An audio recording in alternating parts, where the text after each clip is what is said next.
Amen, amen, amen, amen, amen, amen, amen, amen. State building versus more sort of flexible, decentralized forms of governance and control. Now, obviously, this is a big debate in academic circles. This is a big debate in the World Bank. This is a big debate. World Bank, for example, during the 80s and early 90s, sort of promoted this anti-state agenda. Then in the mid-90s, it said, oh my God, look what we've done. We've totally weakened and delegitimated these states, and now everything's falling apart. Well, we've got to re-strengthen the state. So state building sort of came onto the agenda in the late 90s and especially the 2000s. But I think the way we can tie that, so that's an ongoing debate both within different agencies. You know, should we support warlords or should we try to shut down the warlords and build the central state? Can we integrate warlords into the state?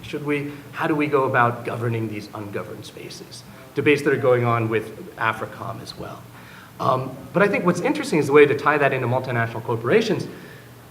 Oil requires a massive capital investment.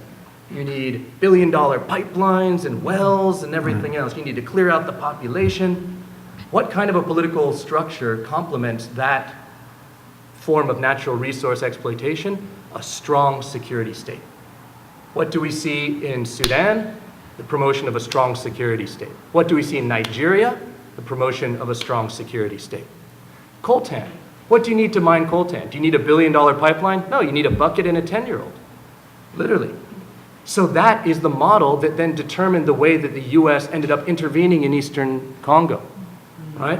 Sponsor warlords, sponsor regional allies and proxies who will go in there, forcibly conscript mostly young labor forces, extract the coltan, bring it back to Rwanda or Uganda for some degree of processing, sell it to multinationals who sell it to Sony, and Sony says, hey, it doesn't matter.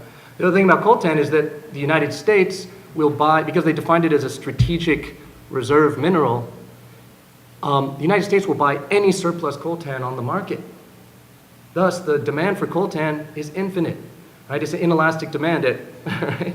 So it's in anybody's interest to go and keep mining coltan, to pull it out by any means necessary and put it on the market. But that's why the political kind of system we see in Eastern Congo is one of fragmentation of rebel, different rebel groups, different warlords. Whoever can control that territory, conscript the labor force, get the coltan out. So I think it's important to look at the modes, the form of natural resource extraction and the political implications that those different forms have.